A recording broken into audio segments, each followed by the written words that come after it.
curing cancer, bipolar disorder, and ear infections. All this and more right now. The Remarkable People Podcast. Check it out.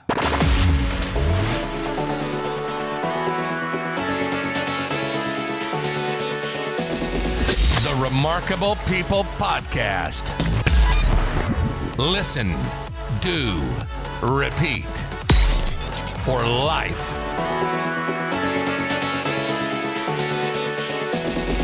The Remarkable People Podcast. Hello, friends. I'm David Pasqualone, and welcome to this week's remarkable episode of the Remarkable People Podcast, the Katrina Foe story. This week, we cover some topics that are controversial. We talk about modern day medicine versus holistic medicine and finding the balance in between them. We talk about Katrina and her life story and how she was able to overcome and beat cancer, bipolar, and other ailments, from ear infections to things that we take for granted every day, to diabetes and Alzheimer's, with her patients protecting us from those in the future. So this is a great episode on truly healthcare and well-being for ourselves and our family. So please listen, do, repeat what you're hearing so you can have a great life, and share it with your family and friends. I don't want to talk a lot more. Let's get into this episode and listen to the whole thing.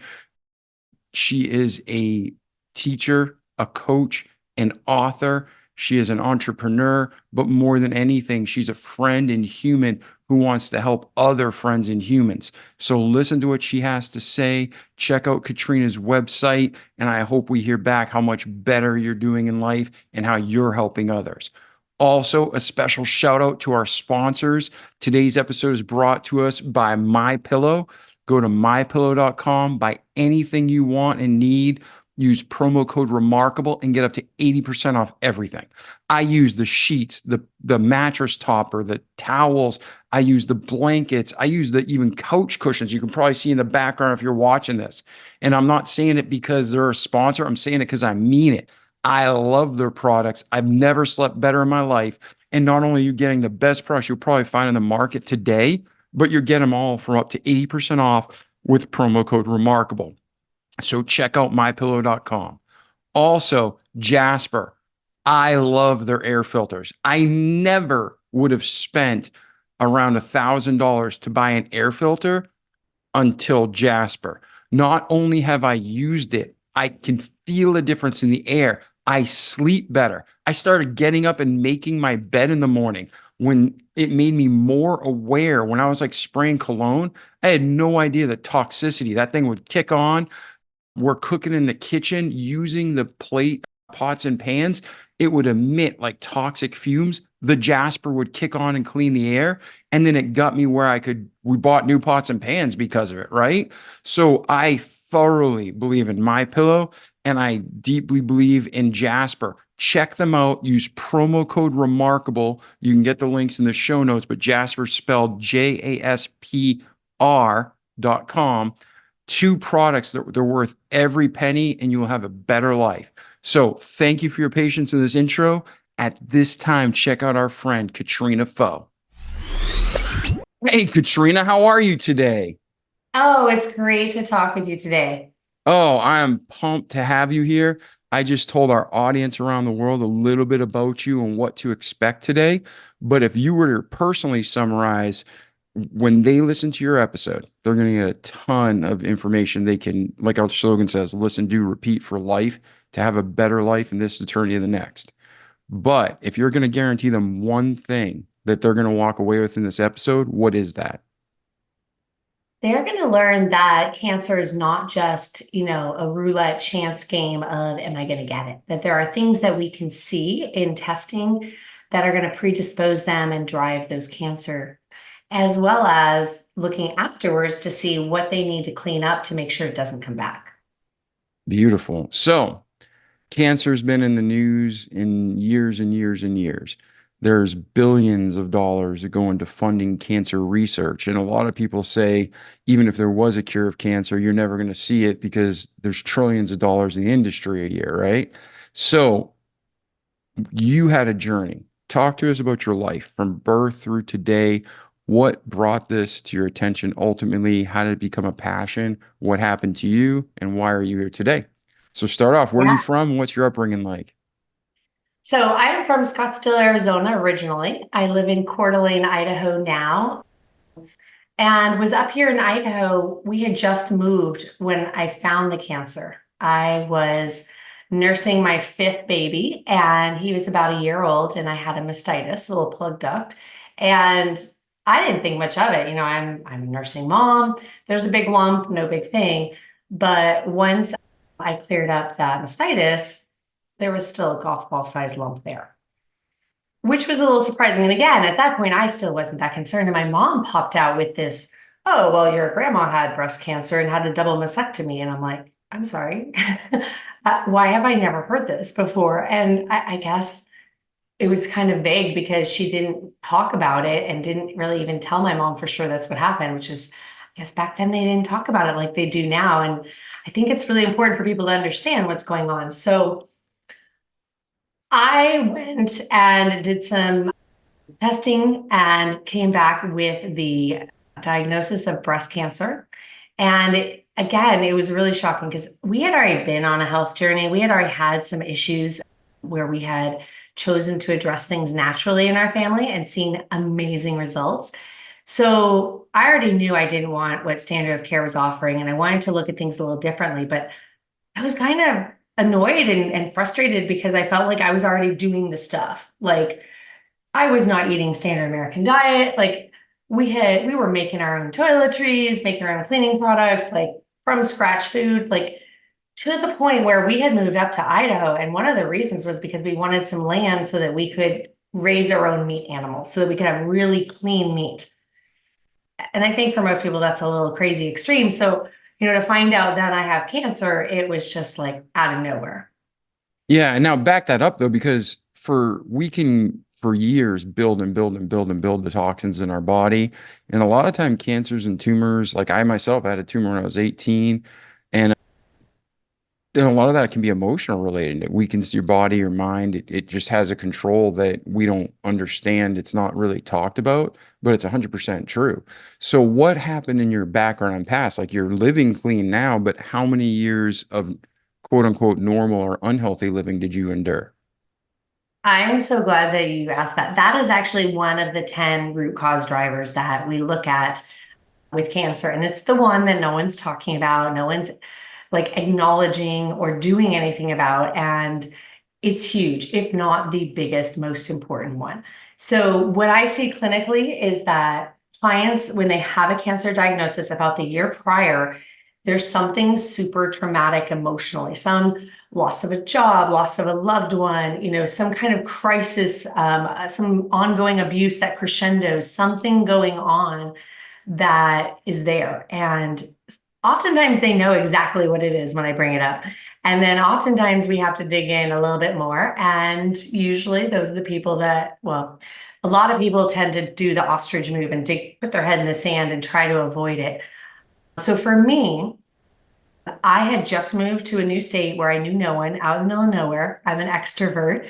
I had no support network, and I was in an emotionally traumatic relationship. So there was a lot going on there, and there was definitely a crescendo with all these factors emotionally right before the birth and everything. So, that was about a year before. Okay. So now you're now growing up too. Let's go back because normally the format of the show is we go through your whole story and not to, some people whip through their childhood, some people spend an hour in their childhood, but everything that happens to us, good, bad, ugly, pretty, pretty ugly, it makes us the humans we are today. So in your childhood, did you eat pretty clean, average, quote unquote, American? Did you eat healthy? Did you eat terrible? Did you have a stressful upbringing? Was there abuse in it? Like anything else that would contribute to the future? Because sometimes it's like we have something under the surface. It's like a ticking time bomb. And then so now you move to Idaho and all these other instances, all these other things are happening. So it weakens you that cancer breaks through. You know what I mean? So is there Totally. anything else that led up to this? Because we have listeners all over the world and that's how they connect with you because they see, oh, I have the similar story.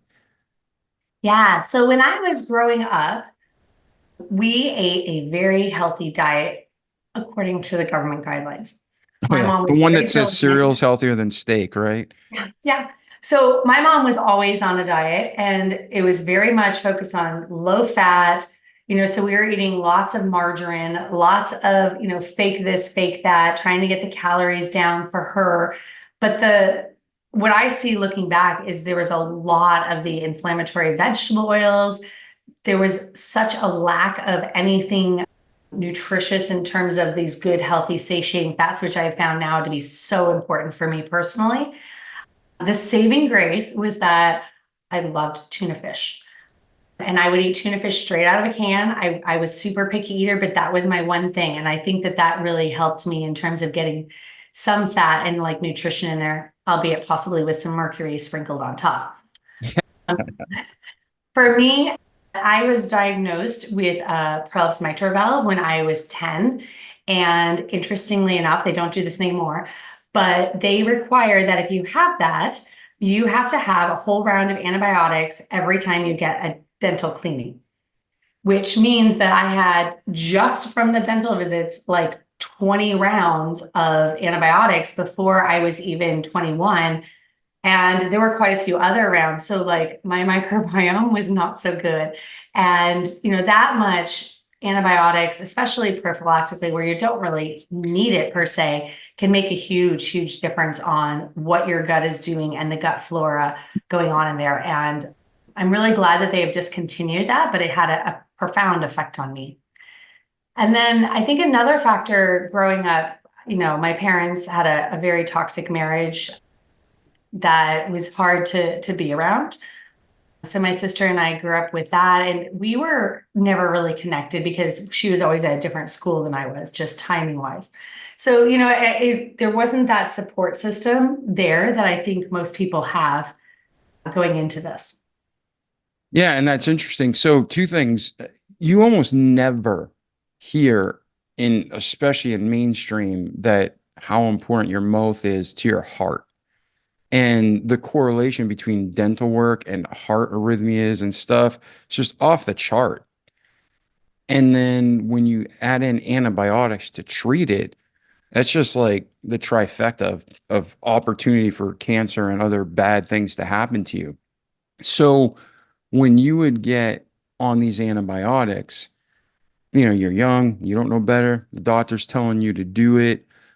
But as you get older, your body starts to kind of, I guess, and tell me if I'm wrong, but for me, like I would react more where the stomach afterwards, the after effects of antibiotics would last longer and it would take me longer to heal and longer to recover. So again, my immune system's weakened, it's fighting, so it gives that cancer and other bad things time to grow. Is that how you were feeling while this was happening too? Yeah, that can definitely be a thing for most people. And that's, I think, what we would typically think of. For me, I didn't have any symptoms. My Oh, okay. gut was fine, which was, again, one of these things that I like to mention to people because when they don't have symptoms like I was, they don't see things coming. They're not motivated to do something. There's no way I would have ever looked into my gut because I didn't have any symptoms. My gut felt fine. Maybe I'd get a little bloated here and there. It wasn't correlated with a specific food. It didn't seem like a big thing. But looking back at the history, knowing what I know now, like again, it was probably over about 30 rounds of antibiotics before I was 20 with the other issues that had gone on, ear infections and stuff. Like that's a big deal. That will have an effect whether you can feel it or not. And like you were saying, predispose and mess with my immune system. So it's a big deal whether you feel it or not. And this is what gets me so excited because for me, there were so many things that I couldn't feel, there weren't symptoms for, that were definitely brewing and there that, we can see with testing very clearly now. Yeah. All right. So again, I don't mean to sidetrack, but I want to kind of fill some gaps in because our listeners, some people grew up in India or Ireland, the medicine's different, the treatment's different. In America, if you went to the doctor for anything, even a stitch, they're like, here, take antibiotics just in case. Hey, you got to sneeze, take antibiotics. Oh, it's antibiotics for everything during the 80s, 90s, and even early 2000s. All right. So Yeah, and that's, Katrina, so now that's you, what I grew up with was antibiotics for everything, like so many ear infections. I had tubes twice. And again, tons of antibiotics with all that. Where now, as a mom, I know that I can handle ear infections super simple at home and make pain stop like that without any kind of medical intervention or drugs or anything. And this kind of information is really getting lost in terms of how to handle our kids naturally and support their microbiomes in any part of their body, not just, going to the doctor and throwing antibiotics at it. I totally agree with you. Yeah, and we'll talk about that now or later. The ear infections. Every parent in the world who's had a child has had ear infections, some more severe than others. And yeah, I mean, I don't know about you. You probably have 10 times better solutions, but just pouring a little bit of peroxide in the child's ear, even my ear. If I feel a cold coming on, put a little peroxide, let it work until it bubbles away. Man, I feel great. What do you recommend for ear infections? Yeah, that's a great technique. So usually I will do, if the child tells me enough ahead of time before it's like a huge thing, like they're crying in the middle of the night thing, I will do some garlic ear oil with a little mullein in it. And you can make that at home. Just saute chopped up garlic fresh in some olive oil, keep it low heat. And this is great because I always have those two on hand, and I'll throw some mullein in if I have it. If it's like acute issue, that's when I pull out the big guns. And again, these are things that I always have on hand. So I'll chop up an onion and saute it in apple cider vinegar and then strain it off and put that poultice in like a little sack and put a cup. So the steam from the onion and the apple cider vinegar gets into the ear canal and the warmth helps open it up. And I tell you, it is amazing. I have had people writhing on the floor that within like 5 minutes, they're fine. And for a mom, like in the middle of the night, like that is gold. And I just hope it gets out there more because it's super simple and you usually have apple cider vinegar and onions around. Yeah, and do you have that recipe on your website or instructions how to do that? I don't. I Okay. don't. I could give it to you, but it's super simple. There's not like measurements and everything. That's how I cook, so it's kind of a funny thing. Yeah, no, what I was going to say is I'll put in the show notes a link whether to your site or to a YouTube video on how to do it. I And can then do that that. way people, because there's people like me, there's a point in my life where I never heard of such a thing. You think I'm putting food near my kid's ear, and it's like, would you rather put chemicals from an unknown factory in China in your kid's ear? They're boiling freaking chemicals and toxic waste that you wouldn't touch if you saw, and you're going to shove that in your kid's ear. So putting some Exactly. natural garlic and onion, that's some great stuff.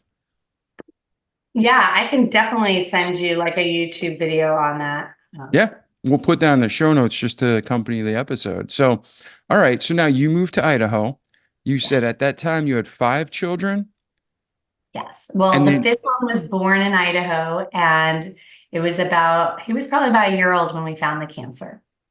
okay, and then back up. Did you say when you got to Idaho, was it just the isolation and not having friends that was stressful, or did you have other trauma going on in your life?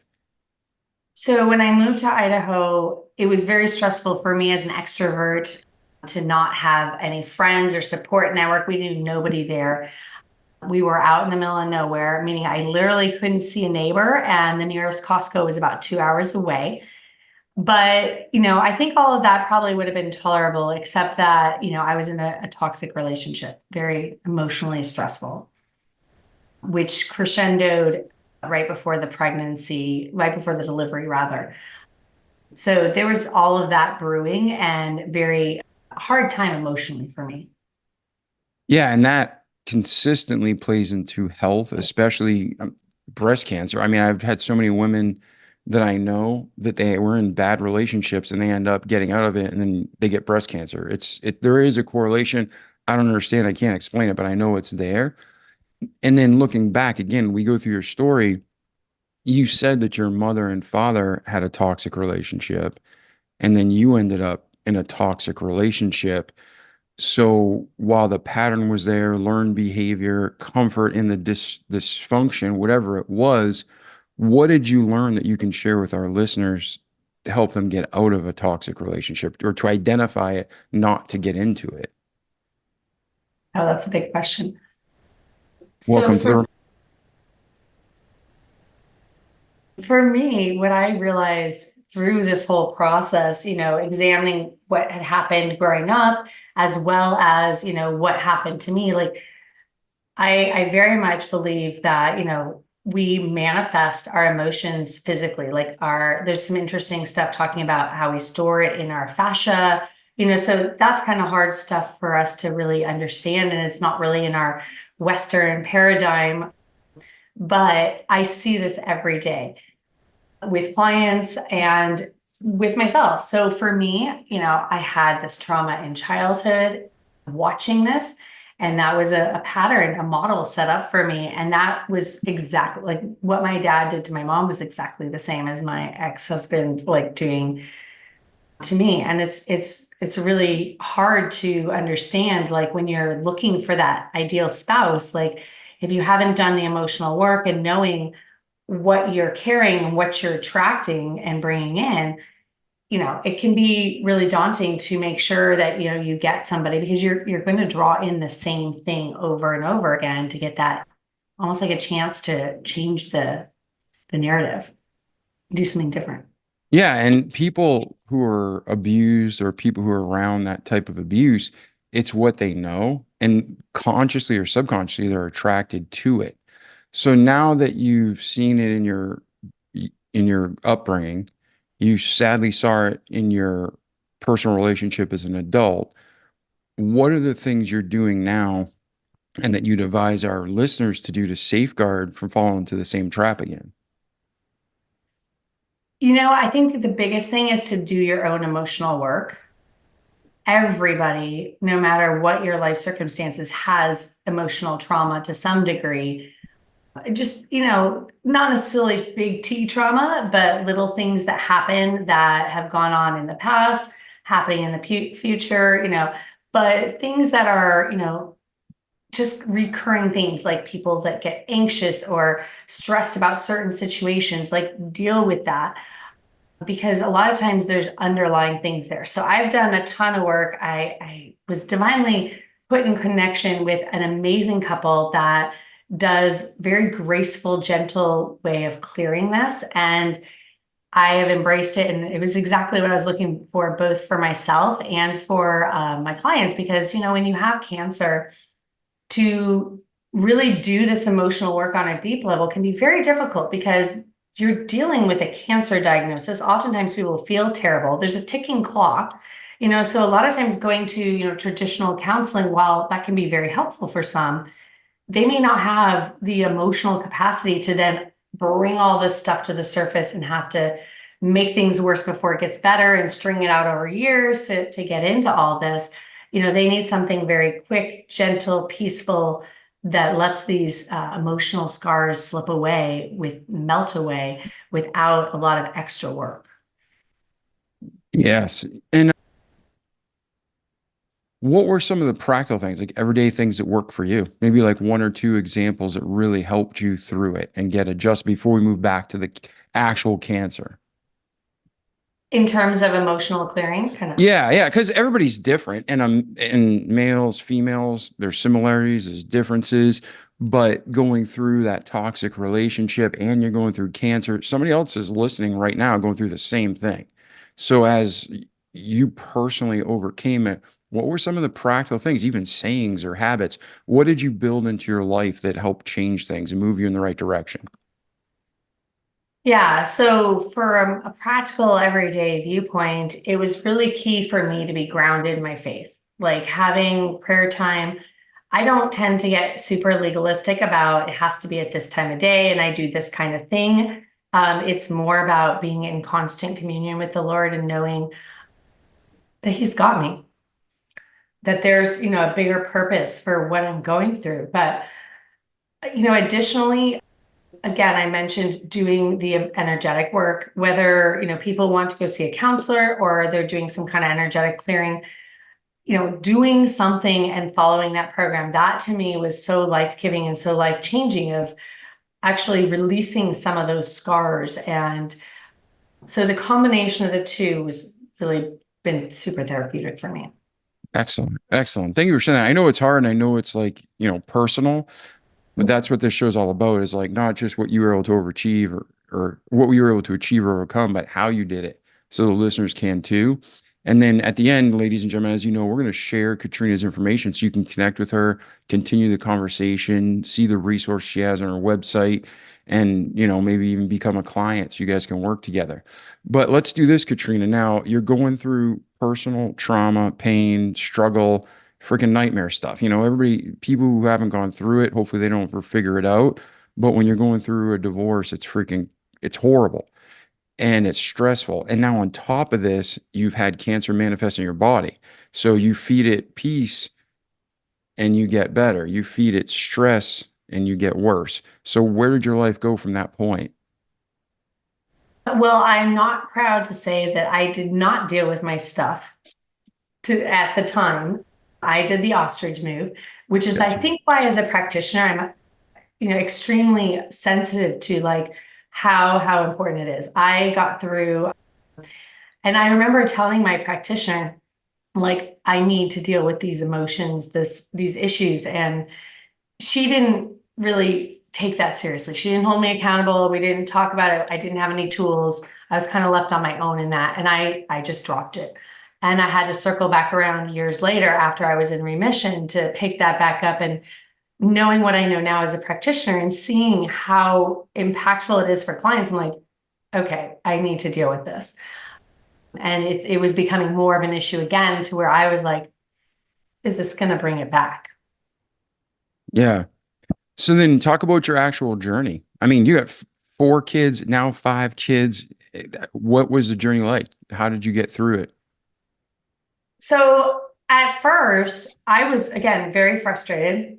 I decided I clearly something I was doing was not right. And I didn't want to have my personal bias affect my, life or death situation. So I put everything on the table that I thought I knew and started from scratch of what do I know about health and nutrition and these, other factors.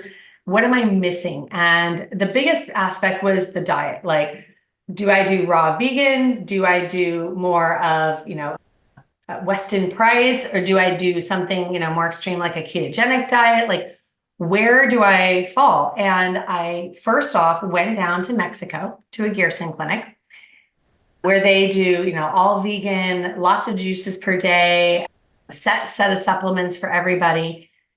And I had read everything, but all the stuff back then was saying raw vegan. And so I'm like, okay, this is not where I tend to go, but let's explore it. And I had a lot of questions. So I was asking the staff different things and they didn't really have any answers. And then by the third day, the director pulled me aside and said he wanted to talk to me. And he was kind of like just super condescending and, saying, oh, well, my staff has been telling me that you've been asking a lot of questions. I think you just need to trust in the process. I was so shocked because to me, like, part of health is, getting to understand what's going on, and they didn't have any answers. And I got a little upset. I'm like, I can't trust you if I don't know what the answers are. Like, why would I just put my blind faith in you? I don't know you. And you're not showing me any reasons why this would work. So he told me to leave. So, I mean, at that point, I'm feeling like I'm free falling because I didn't know, like, that was where I had decided to go that direction. And I didn't expect for them to kick me out of a cancer clinic. But a friend of mine connected me with a functional practitioner who does what I do now. And she started running tests. And I had never run any tests. I mean, I didn't even know what these tests were. And the whole thing was super interesting to me because there was a lot of stuff. Like I said, I didn't have really many symptoms. I was maybe tired. I had some extra weight that I couldn't seem to shake. Like, there wasn't these big, like, I'm just in pain and agony kind of things. And also with everything you're going through, you just had a baby, you're going through divorce, tired and extra weight. That's just part of that too. So you can't even tell which is causing which, right? Well, and I wasn't going through a divorce at that point. But Oh, yeah, okay. I mean, that's just like postpartum, right? I mean, tired and extra weight. Yeah. So at that point, there was a lot of stuff coming to my attention of like, there's a lot of stuff wrong. that I need to start addressing. And so we started on a journey with that. And this is where it got kind of crazy. So a friend of mine, I felt like I had it. I had all the supplements, I had the diet, I had these things, and I'm like, I got this. Like, I'm feeling real confident. And a friend of mine invited me to a retreat. And I remember being super judging, like, oh, they're going to eat crappy food. I don't really want to go there. And I just kept feeling like I should go. So I did. And every time that they had like a breakout prayer time, it was just super heavy on my heart that I needed to go home and be with my husband in the biblical sense. And I thought that was a little weird because who does God tell to like when to have sex? And I had this whole like argument going on. I'm like, okay, we just had a fight. Could we wait a week? And oh, and I have cancer. Like I know what time of month it is because we had just redone my hormones. And like I don't, people are already pissed at me that I'm doing it naturally. I really don't think that this is going to fly if I get pregnant, I mean, it was this huge struggle internally. And eventually, I by the end of the retreat, I did go home and have sex with my husband, and I got pregnant, which puts a whole new spin on the thing because then it's like, I'm like a target. People are pissed at this point. And so we went. And when you say people, two things. When you say people, you mean like family and friends, I'm taking it? Yes. Okay. I had been very, very public about what was going on. I had asked for prayers, and I had asked for protection from the negativity. So if they thought I should do standard care, hey, please don't mention it to me. I don't want to hear it because I didn't want all that emotional tug of war going on with what do I feel confident doing. And So then you said your husband. So were you married the whole time? Did you get divorced? Like explain that process. yes, I was married during the whole cancer process. Okay, so even though things were rough, you moved to Idaho, even during the cancer, you were still married. Oh yeah. Yeah, Okay, yeah. I thought you said you got divorced No, then and then went to no. Mexico. So you were married this whole time. It was just a toxic relationship. Yeah, yeah, Okay, exactly. okay, okay. Sorry for the confusion there. No, it's So okay. So I'm pregnant, and we decided to get away, which we never did. And we went to the Weston Price conference just to kind of ground ourselves, have a little alone time. And I was waiting for him after a session. I was talking to this guy who had these magnetic bed pads, and I'm asking him questions, just kind of killing time. I'm like, so how does this work for pregnancy? Right? I'm like 6 weeks pregnant, so it's not like you could tell.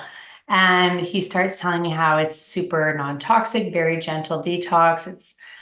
And then I asked him how it seemed like this might be something good for cancer. Would this help cancer? And he looked at me and he said, well, pregnancy cures cancer. And I was just like even now I get an emotional response because I had not connected those. I had not said I had cancer. I had not said I was pregnant. And I found out later after talking with him that he was a cancer specialist that was not allowed to say that because of different NAFTA stuff. And it was very interesting. This was his at-home model. So this was just really, I've heard since then from several alternative cancer specialists that this can be an issue. This can be a thing. I mean, this is not where you tell someone to go get pregnant if they have cancer, but it can have that effect in some people, which I had never heard. I had heard people having abortions when they find out they have cancer. So this was like really mind blowing to me. But I get very sick when I'm pregnant. The hyperemesis gravidarum, where you can't keep food down and everything. So like all my supplements and food best intentions kind of went out the window. And there was very little for my cancer that I could still take that was safe during pregnancy. But there was some interesting dynamics going on with the pregnancy. I got a very ridiculously severe anemia. And by about a month before I delivered, the whole golf ball was gone. Wow. So your body like dissolved it. So even though you were getting anemic, thinning it out, it was using that anemia to thin out the cancer. Is that what happened? there was something going on, and I wish I could say that I knew exactly what it was. I wish now, looking back, that I had done more testing during that time, just for my own curiosity to see what was going on. But I had a friend that was telling me how she felt her tumor going down every day, and I was getting a little like up in the head about it. So I stopped touching it and checking on it for probably about 6 months, just to not drive myself crazy. So again, I wish I had looked into this a little bit more and had done some more blood work and different things, but I didn't. So yeah, something was magical, joking, happening physiologically in my body, that my body was able to break down the entire tumor and get rid of it. Yeah, and that's so intriguing because there's always a reason. Like God creates science. So if somebody says they don't believe in God, well, he still creates science. 2 + 2 is 4, and the world still spins. But when it comes to what you're saying, whether, whatever the process was, even just the growth of a human and the stem cells and the new life, all that, you guys feed off one another. So it might have taken some of those baby growth stem cells, all the DNA and the healing in the world, and it just pounded away that cancer. So that's super Yeah, interesting. And I'm like you, I don't know how to explain it maybe scientifically, but it's real. It really happened. So it awesome. So, is. so where does your life go from there, Katrina? Okay, this is where it gets really interesting. This is my Like this not hasn't been interesting enough, right? right. So I nursed him for a year, and then I went back to my practitioner and said, okay, I did not finish all the work for all the stuff that we had found, and I want to get back and finish that work to make sure that this does not come back. Because I really understood at that point that the soil that grew the cancer needed to change. And I hadn't done that because I had kind of taken a little shortcut detour by having a baby. So she told me to read Fat for Fuel by Joseph Mercola. And I was like, no, like ketogenic is scary. That's really dangerous. And she introduced me to Dr. Nasha Winter's book, Metabolic Approach to Cancer. And I did read Mercola's book. And by 2/3 of the way through, I was doing a ketogenic diet, because it really resonated, the science and the concepts behind these books. And what I found was really interesting. So I did mention, but growing up, I had been diagnosed bipolar. I had been on heavy medications, inpatient at one point for about a week. And in my 20s, I had weaned myself off because the meds felt terrible. They didn't help. They, changed them a million times, and it didn't actually take away any of the symptoms. So there had been about 20 years where I white knuckled it. And I was determined, like, I was not going to do anything to hurt myself because of my moral convictions. But it wasn't fun to live that way. And when I went on the ketogenic diet, I noticed that I was feeling better. But I didn't really say anything because I didn't know if it was like a temporary thing. But then my daughter pointed out, we were doing like a family devotion about being joyful in all things, and how different situations we can find God's working in it. And she goes, well, like mom's cancer. And I'm like, what?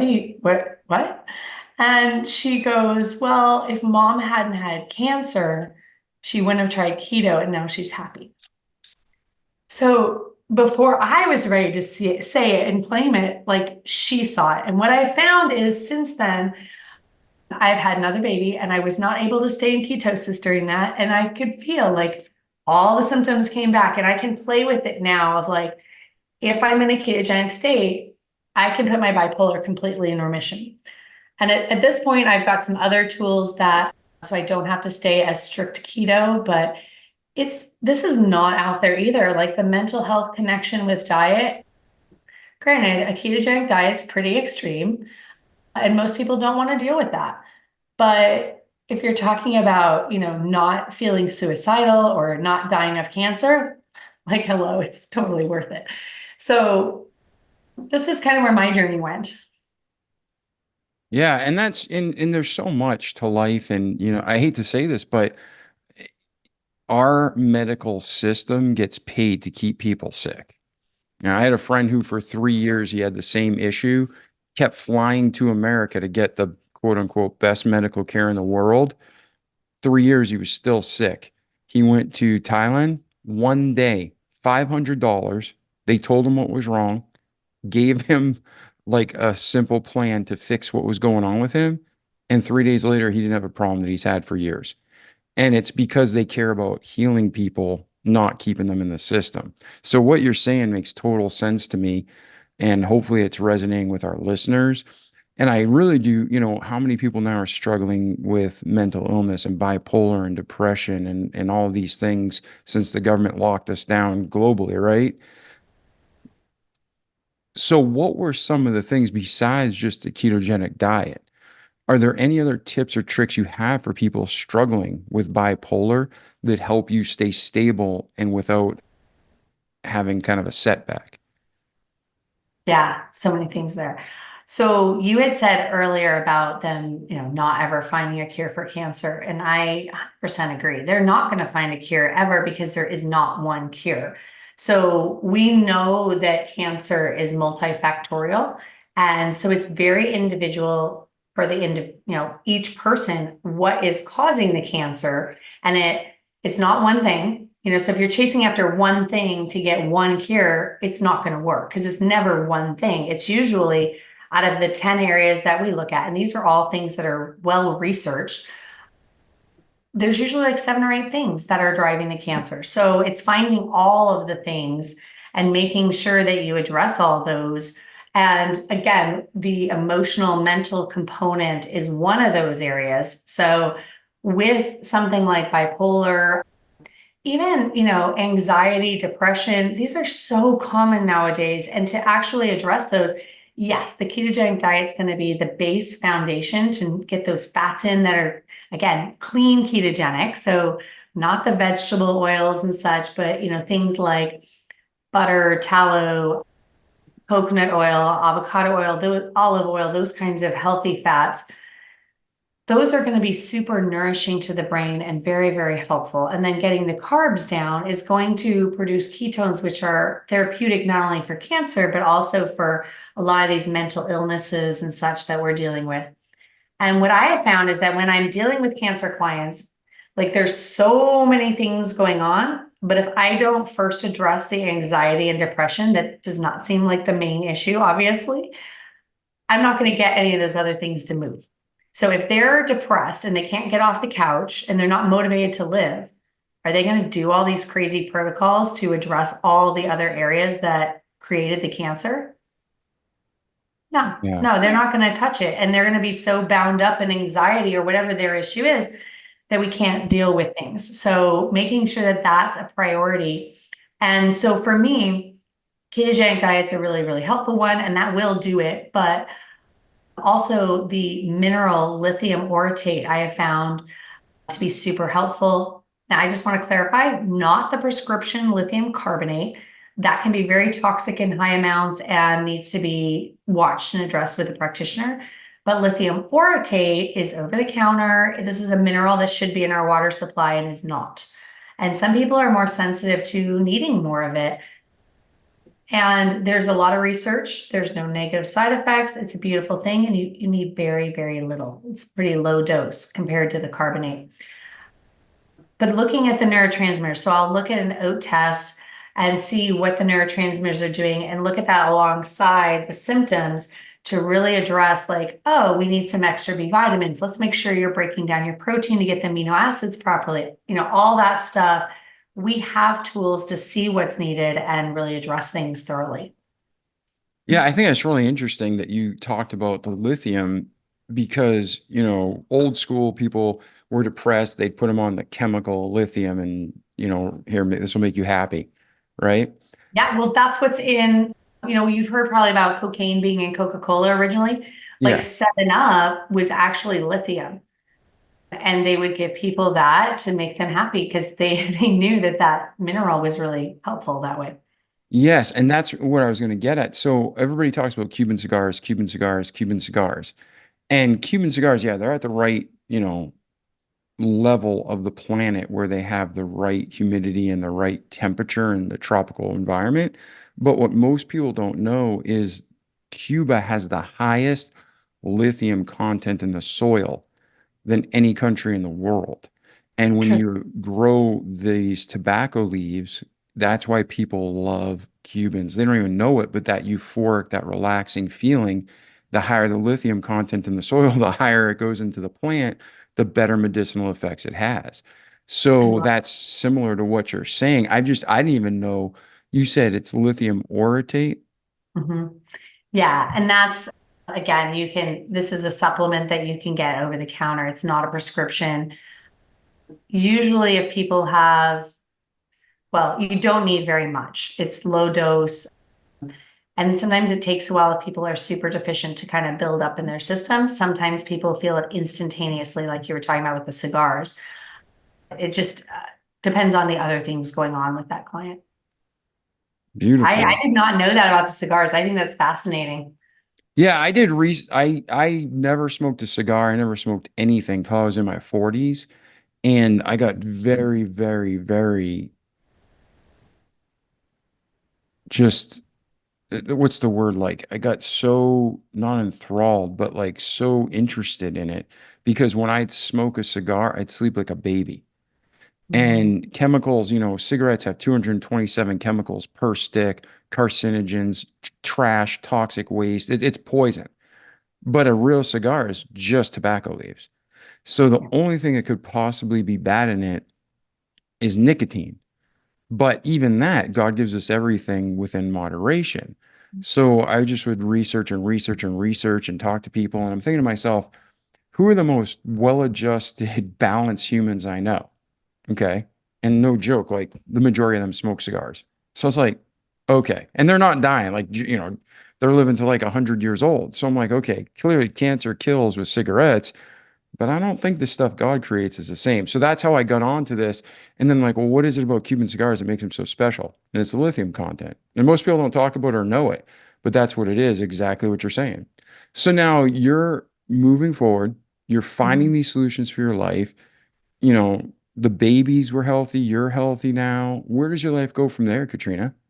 Yeah, the whole process just spurred on my curiosity to really understand, kind of like you were talking about with Yeah, with the cigars. cigars. So I went back to school to become a nutritionist, did quite a few years functional medicine training and then advanced cancer training directly with Dr. Nasha Winters, which was kind of cool to circle back around after I had read her book when I was cancering. But I did not intend to originally go to school to like become a practitioner. I wanted to understand what in the world had just happened to me because, I've always been fascinated with the body. I taught anatomy and stuff for many years, but this was a whole new level, a whole new realm that I was not familiar with. And so the more I knew, the more I kept my mouth open and it was telling everybody about what I was learning and people were demanding that I work with them. I'm like, oh no, I'm not. And it just kind of became a thing where I couldn't not do what I'm doing because I was so passionate about it and people were kind of demanding that I do it. So I absolutely love what I'm doing in terms of helping cancer clients now that want to figure out why they had cancer because that's the big question that no one talks about in oncology. Why is this here? And they say stuff like, well, it's just chance. I'm like, are you kidding? Because we have all this research and all this testing, and you're not using any of it. You're giving the same thing to everybody, and they're calling it precision medicine. And it's not at all. Yeah, I remember talking to my not radiologist. What's it called? The people who do chemotherapy, the radiation therapy. Mhm. I The forget the name. radiologists. What? Yeah. The radiologists do radiation therapy. Yeah. Yeah, and there's another name too, but I remember talking to them and they're like, and I went to Mass General, Mass Eye and Ear, I mean, the best in the world at that time. And I'm like, wait, radiation causes cancer, but you're going to fry me with radiation to get rid of the tumor. And I'm like 18 years old, 19 years old. And they're like, yeah, like, but we'll save you today and you might die later. And I'm like, okay. And no joke. I mean, that guy was amazing, but he died in like 50, late 50s, early 60s from being around all the radiation. So while it helped me, the thing that helped me wasn't the radiation. It was I cleaned my diet of all dairy, all sugar, all artificial stuff. And I don't live like that today, but for 2.5 years, I didn't even have ketchup. And I just had to do a giant reset on my body.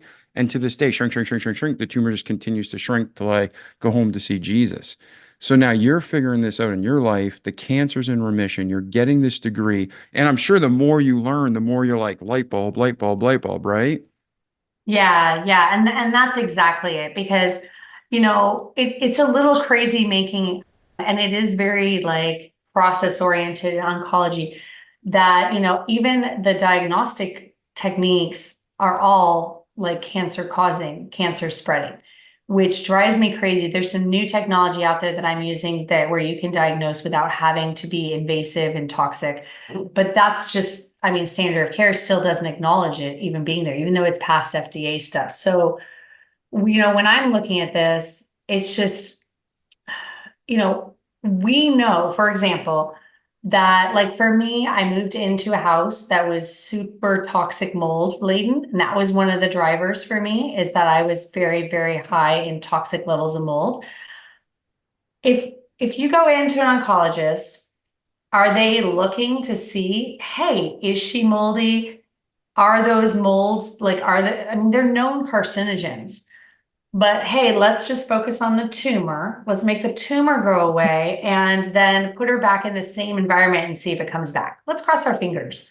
Like, this is insanity. We know these cause cancer. Why would we not look for this with all cancer clients and see, is this something that's an issue? Because, I firmly believe there's a time and a place, like you said, for standard of care. A lot of times things are very acute when you find them. You need to address it. Buy yourself some time. Awesome. But make sure that you go back and address the issues that caused the cancer in the first place, because that way you don't have to live in that dark cloud of like, is it going to come back? Because it will come back. And people are like, oh, it's just chance if it comes back. No, it's not. We can see very clearly with testing. It's like if you eat tell. Twinkies all day and you get fat, it's not just coincidence. There's a reason, it's cause and effect. But this is where it makes me crazy, because people come to me and they have a strong, obviously, if they're going to bother coming to me in the first place, they have strong convictions that diet matters. And they'll tell me over and over and over again. I asked my doctor what I should do now, and he said, diet doesn't matter.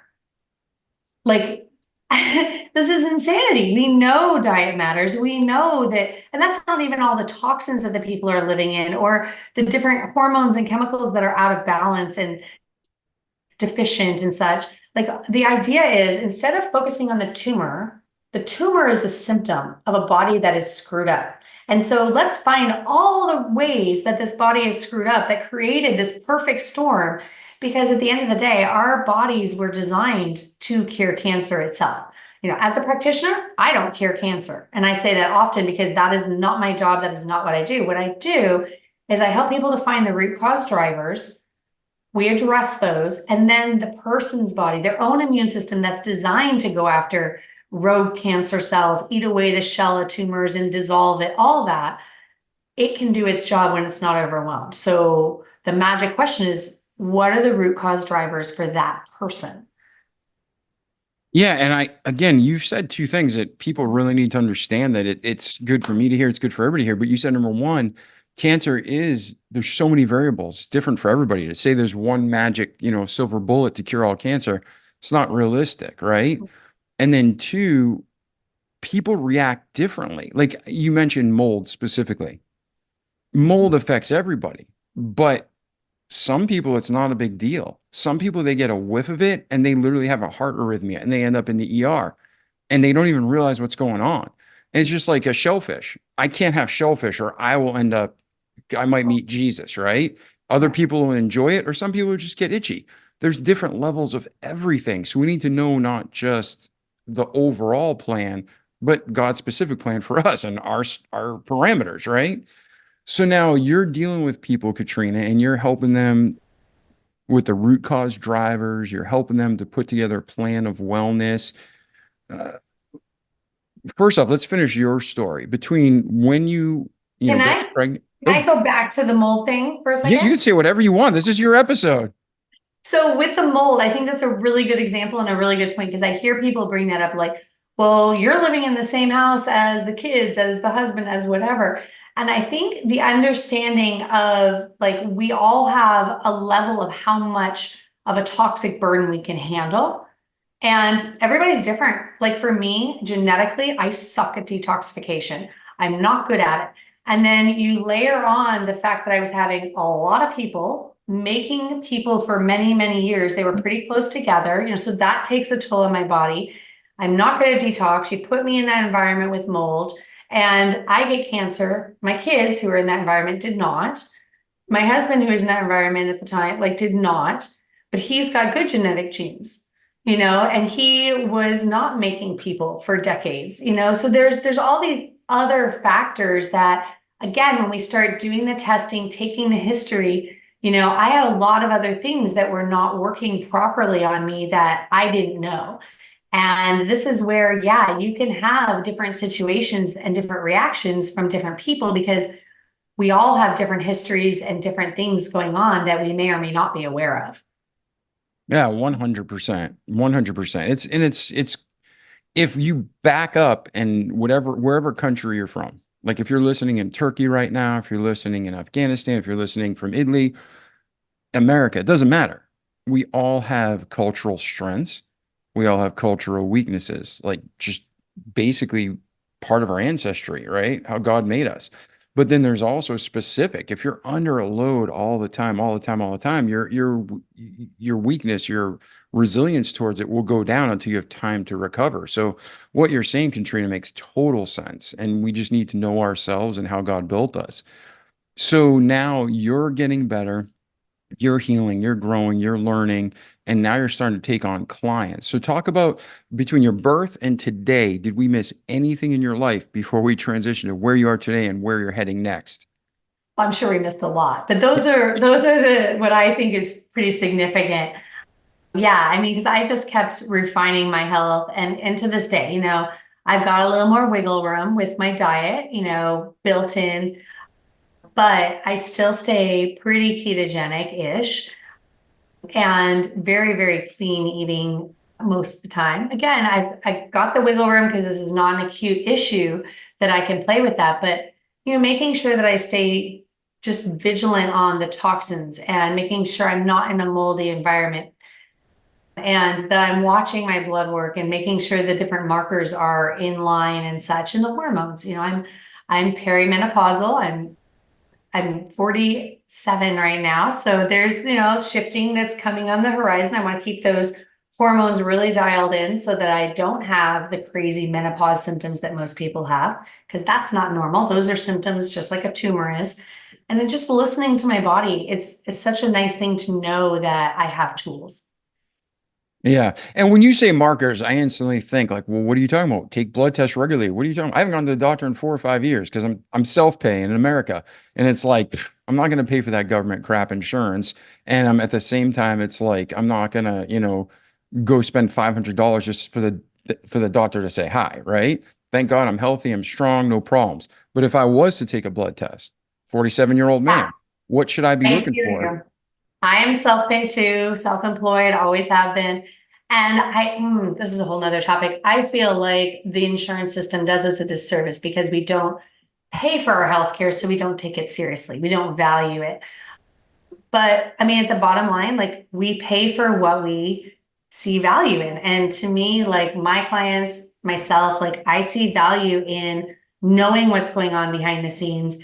And again, if it was a practitioner that's not doing anything about it, most doctors, this may shock people, when they do a lot of blood work, it looks like a whole lot of markers. What they're running is a CBC, a complete blood count with differentials usually, and they're running a comprehensive metabolic panel.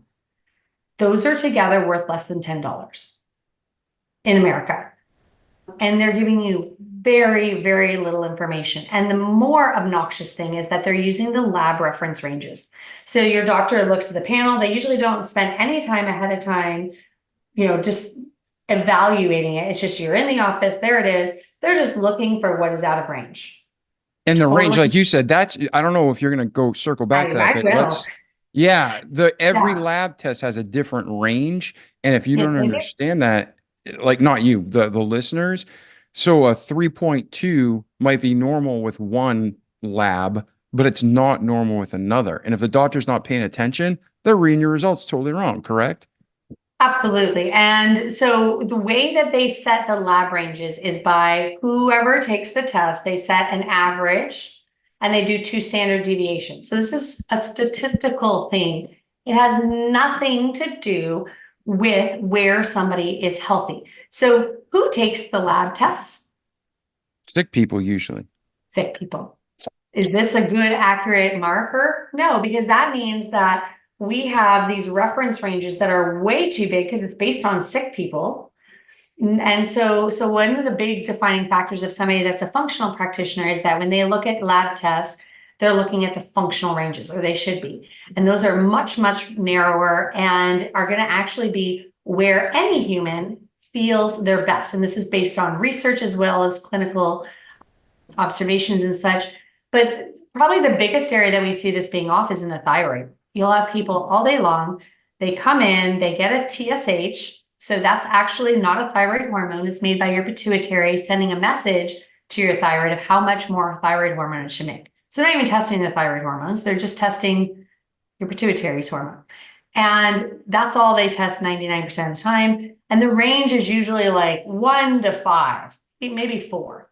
Okay, so the functional range, 1 to 2. If people are above 2, I am like, what's going on? And I will tell you that I run all of the thyroid hormones and the antibodies because I want to see where in the whole thyroid story of how these are made and circulated, where's the breakdown? What's going wrong? Now, standard of care has one option. If your TSH is high, they give you thyroid prescription medication, period. That's it. That's their only option. Well, if I understand what's going on in the thyroid story, where the breakdown's going, it could be your liver is not converting your thyroid hormone properly. It could be that you don't have the building blocks because your digestion's off. Like there's a whole bunch of different things that we can see when we run all of this and we understand what we're looking for. But again, this takes a lot more time from the practitioner, a lot more advanced understanding, and it's not prescription drug based. So there's a lot of reasons here why this isn't being done, but I just want to say there are so many people that are being told that there's nothing wrong with them when thyroid being off is it's a huge contributing factor to cancer, as well as things like Alzheimer's. And us missing this has a huge impact on what's going on society-wise in terms of chronic disease. Yeah, I was just talking to a physician, very high level physician, and we were discussing how America is like the only country that doesn't consider Alzheimer's and dementia a diabetes. And I was just like, I didn't know that. And they're like, yeah, they're like every other country in the world, that's diabetes. Not diabetes. It's a form of diabetes. Type 3 diabetes. That's what they're giving it that name. And in America, it's like, oh, there's nothing you can do to prevent it. There's nothing, this is so preventable. It's hard to turn around. This is not something to take lightly. My dad right now has dementia and has had strokes and can't walk anymore, but this is all a blood sugar issue. Like I've seen his blood work. This could have been figured out ahead of time. Unfortunately, I didn't know what I know now back when we should have been doing this, and it's, too late for him, so to speak, but we can mitigate some of it. But this is absolutely preventable, and you can see it coming very easily. Yeah, the sugar industry is trillions of dollars, and the diabetics, like the money they make off people with diabetes alone, ridiculous, right? Yeah, so I want to clarify there. So when you say sugar, people, I think unnatural sugar, yeah. Well, people think you mean like white sugar, whether it's refined or unnatural, whatever. I'm talking any kind of carbohydrates, whether you're talking about flour, any of that stuff, even some of the carby vegetables like potatoes. Like this is what's driving all of the chronic disease going on when our blood sugar is off. And for me, that was a driver for my cancer. I was insulin resistant and didn't know it. Usually when people are talking about blood sugar issues, they talk about symptoms of hypoglycemia, and that has, shaky, hangry stuff. But when you have high blood sugar, which is going towards chronic disease, you feel really good. You have a lot of fuel running around. It feels energizing. It feels great. And People don't think there's an issue. They're like, no, I'm fine. They don't go get tested. And you can see this way before it's an issue. And this is leading to the heart disease. Like you were talking about the heart disease earlier. That's what I'm like, okay, you got to look at the blood sugar. Cancer, Alzheimer's, diabetes, all the big chronic disease, it's all rooted in the blood sugar. And by that, I mean a displacement of carbs in the way people are metabolizing. And it's all carbs, not sugar. What's your opinion of high blood pressure?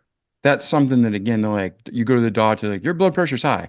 I don't even know if the measurement they use for people is accurate, and they've changed it 5 times in the last 5 years. So that shows me it's probably not right. And then number two, they want to prescribe that medication like it's candy because it's a moneymaker. So what do you think from what you've seen about high blood pressure, the root causes and the cure? Yeah, so for blood pressure, this is just like anything else. The question is, why is my body presenting this symptom? What is my body trying to tell me? If you're listening to the body, you're hearing these symptoms and you're taking them into consideration of what's going on. So the magic question is, why do I have high blood pressure? Not what do I need to take to make it go down, because making it go down artificially is not fixing the problem. And so you may look good on labs, you may, get your blood pressure down, but you didn't fix the problem. So what happened is you're just delaying when the problem is going to erupt into bigger things. And then people are like, oh, I didn't see this coming. Yeah, you did. You ignored it by putting, a pill on top of the blood pressure stuff to mask it. And this is what we do in America. It's symptom masking. And that is not going to ever get us to true health, but it's faster and it gets quicker results. And we in America, with the insurance industry, we want those doctors to turn people out quick. We don't want to pay for the doctor's time to really do a thorough analysis, and we want results yesterday. And this is where it's an issue. So in terms of blood pressure, again, you want to go back to why. Okay, so understanding the mechanisms of blood pressure, there's a lot of interesting factors. So usually you hear stuff like don't eat salt, right? Okay, the salt is not the problem. So one of the things, like you might have heard back in high school science, is that when you eat sugar, carbs, anything, your blood sugar goes up. So your body produces the hormone insulin, which puts it inside the cells. Okay. The thing is, insulin does a lot more than just put the extra blood sugar in the cells. It also signals the kidneys when the insulin is high, it signals the kidneys to retain sodium.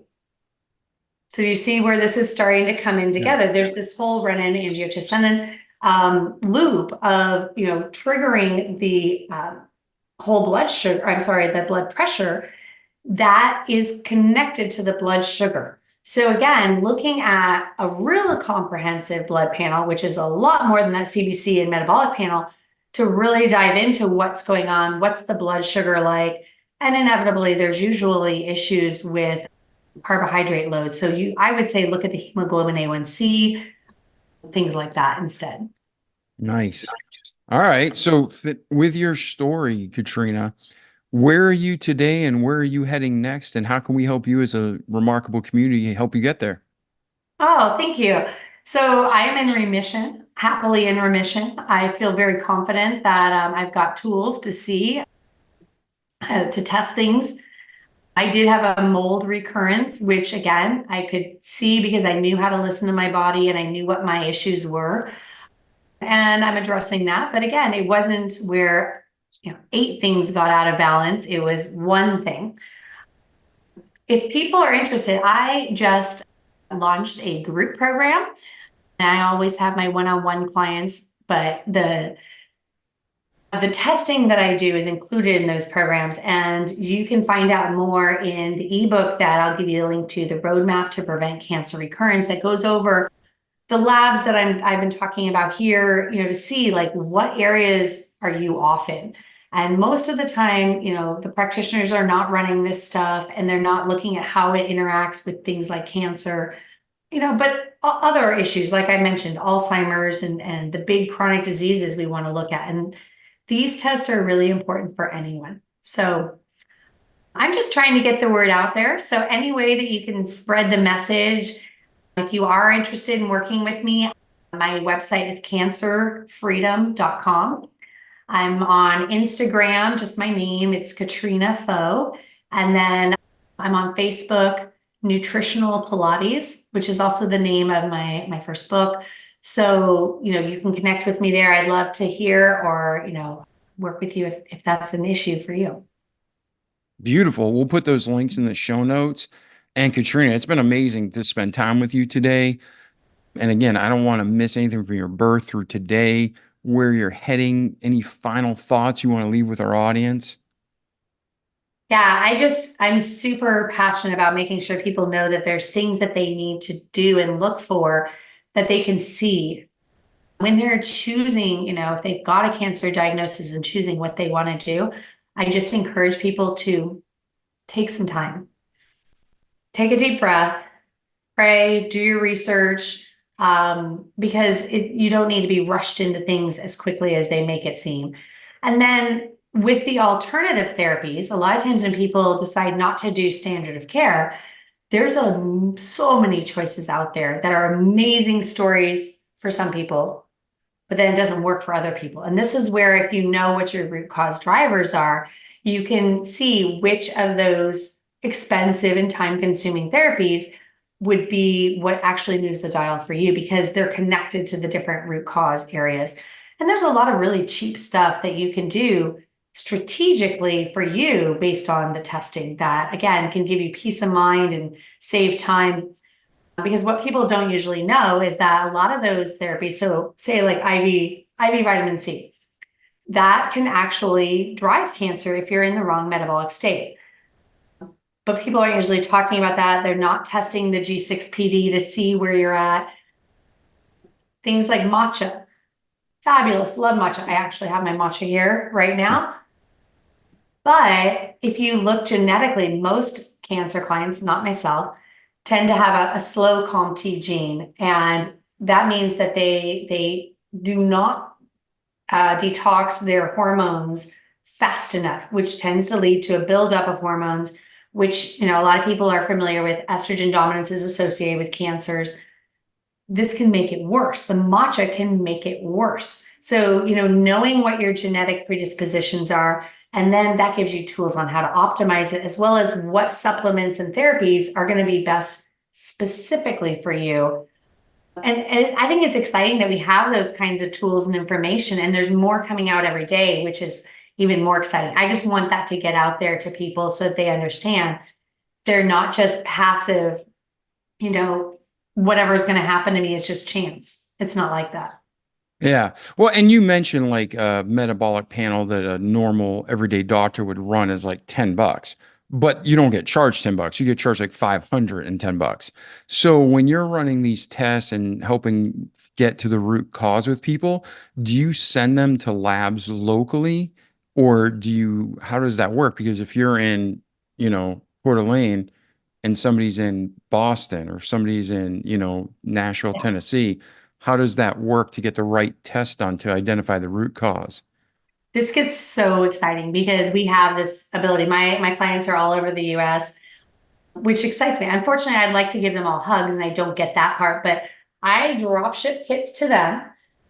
So for things like stool, urine, saliva collection, you just do it in the privacy of your own home, mail it in, I get the results, etc.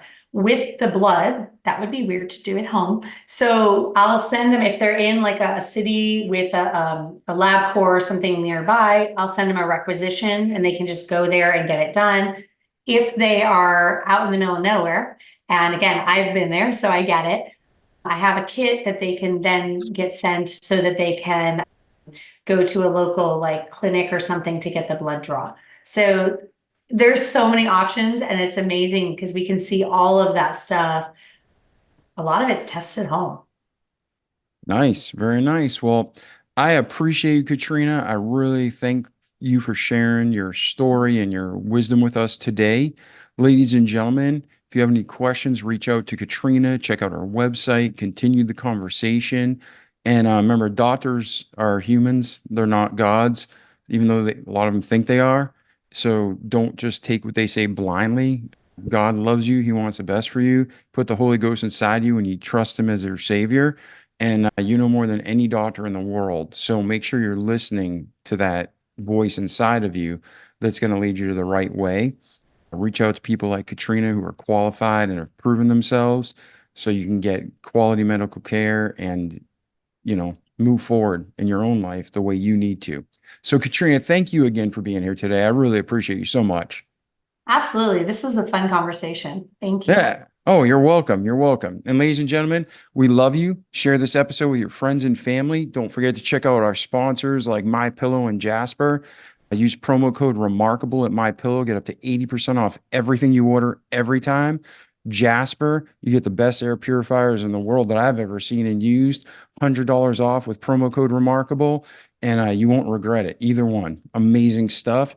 And again, bottom line, wrap it all up. What Katrina said, like our slogan says, don't just listen to this great information she shared with you, but do it. Repeat it each day so you can have a great life in this world, but most importantly, in eternity to come. So I'm David Pasqualone. This is our friend Katrina Foe, and we'll see you in the next episode, ladies and gentlemen. Ciao. The Remarkable People Podcast. Check it out.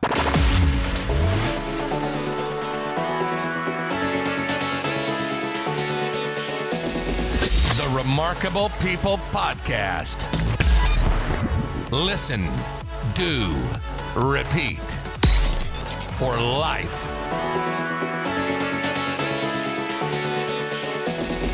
The Remarkable People Podcast.